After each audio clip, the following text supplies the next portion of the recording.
से, अपराधियों से या आर्थिक अपराधियों से आप लोग हमेशा कानून को साथ में रख करके, कानून को हाथ में रख करके नहीं, कानून को साथ में रख करके जरूर ऐसी बातें कर रहे होते। लोग कहते हैं कि देखिए बेटा और पतोह बैठा हुआ है और सास ससुर पतोहिया की खड़े हैं लोग, यानी सास खड़ी है और ससुर खड़े हैं।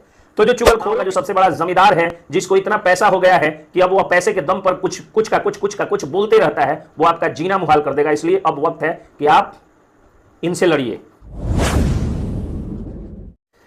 नमस्कार, जय हिंद, जय बिहार। मैं हूं आप सबका दोस्त वकील सह पत्रकार एसके पंकज। अभी जो तस्वीरों में आप देख रहे हैं, ये तस्वीर है, ये आनंद मोहन जी हैं, लवली आनंद जी हैं और उनके बेटे और बहू की शादी की सालगिरह है। कोई घर में कुछ खुशखबरी का माहौल है और उसी में ये दोनों लोग जो हैं, ये दोनों मतलब माता पिता खड़े हैं और पुत्र और पुत्रवधू ये दोनों लोग बैठे हुए हैं। अब ये तस्वीर मुझे इसलिए दिखाना जरूरी हो गया है कि तस्वीरें बड़ी खूबसूरत है, क्योंकि घर का एक दुलारा और प्यारा सा बेटा और बहू, खूबसूरत सी बहू को आशीर्वाद देने के लिए उनके पीठ पर रक्षक के रूप में, उनके पीठ पर भगवान के रूप में खड़े हैं, तो माता पिता खड़े हैं। इन तस्वीरों को मेरे देखने का यही नजरिया है। लेकिन सोच करके देखिए कि अगर यही तस्वीर किसी गरीब की होती, किसी मध्यम वर्गीय परिवार के एक आम युवा की होती, तो लोग कैसी कैसी बातें कर रहे होते। लोग कहते हैं कि देखिए बेटा और पतोह बैठा हुआ है और सास ससुर पतोहिया की खड़े हैं लोग, यानी सास खड़ी है और ससुर खड़े हैं। तो जो चुगलखोरों बोलियां हैं, जो आपके गांव समाज में, टोले मोहल्ले में, अगर आप गांव में रहते हैं तो घूर के पास या किसी बड़े जमींदार के घर पे, किसी धन पशु के घर पे, जो दो चार बचे खुचे, आज के व्यस्त जीवन में भी दो चार बचे खुचे चमचे हैं, वो लोग बैठ करके और बातचीत कर रहे होते कि फलाना का जो है वो की बहू बैठी हुई थी और पीछे जो है वो सास ससुर खड़े थे।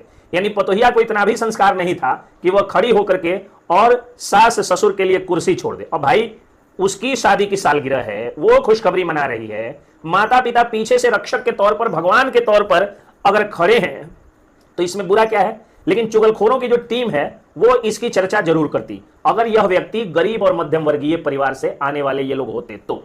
लेकिन चूंकि ये लोग अमीर परिवार से हैं, चूंकि ये लोग नेता परिवार से हैं, चूंकि एक सांसद प्रत्याशी हैं, सासू माँ जो हैं, इस बहू की सासू माँ जो हैं वो सांसद प्रत्याशी हैं, जो हम लोगों की भी माता तुल्य हुई, और उनके बेटा जो हैं वो विधायक हैं, तो इसलिए उनकी चर्चा नहीं होगी। यानी समाज के जितने भी नियम कानून हैं वो सारे नियम कानून हम गरीबों के ऊपर, मध्यम वर्गीयों के ऊपर थोपे जाते हैं। इसीलिए मैं बराबर करता हूं कि गरीब और मध्यम वर्गीयों को हमेशा एक रहने की जरूरत है। एकता ही हमारी शक्ति है और हमेशा लड़ाकू होने की जरूरत है। कानून को साथ में रख करके चुगलखोरों से और धन पशुओं से, काला धन वालों से, अपराधियों से या आर्थिक अपराधियों से आप लोग हमेशा कानून को साथ में रख करके, कानून को हाथ में रख करके नहीं, कानून को साथ में रख करके जरूर लड़िए। क्योंकि नहीं लड़िएगा तो ये जो धन पशु लोग हैं या जो धन पशुओं के चमचे हैं या आपके गांव का जो सबसे बड़ा जमींदार है, जिसको इतना पैसा हो गया है कि अब वह पैसे के दम पर कुछ का कुछ बोलते रहता है, वो आपका जीना मुहाल कर देगा। इसलिए अब वक्त है कि आप इनसे लड़िए, कानूनी ढंग से इनसे जरूर लड़िए। अगर कोई भी व्यक्ति, आप अपने काम में हमेशा बिजी रहिए, आप अपने काम में इतना व्यस्त रहिए कि किसी के बारे में सोचने और देखने की फुर्सत ही नहीं मिले। लेकिन जब आप अपने साइकिल, मोटरसाइकिल से जब आप कहीं जा रहे हो और रास्ते में आपके घर और बाजार के बीच में, आपके घर और ऑफिस के बीच में अगर कोई एक चुगलखोर का सरदार अपने धन बल के माध्यम से अपने खूबसूरत शरीर पर खूबसूरत वस्त्र पहन करके और दो चार चमचों को कुछ कौरा जो है वो कुत्तों को देख करके अगर चुगलखोरी बतियाता है, अगर चुगलखोरी की बातें करता है, अगर चुगलई करता है, तो इन चुगलखोरों का जवाब अगर आपके सामने आता है, चुगलखोरी की बात आपके सामने आती है, तो इनका जवाब जरूर दीजिए, कानून को साथ में रख के, कानून को हाथ में रख के नहीं। जय हिंद,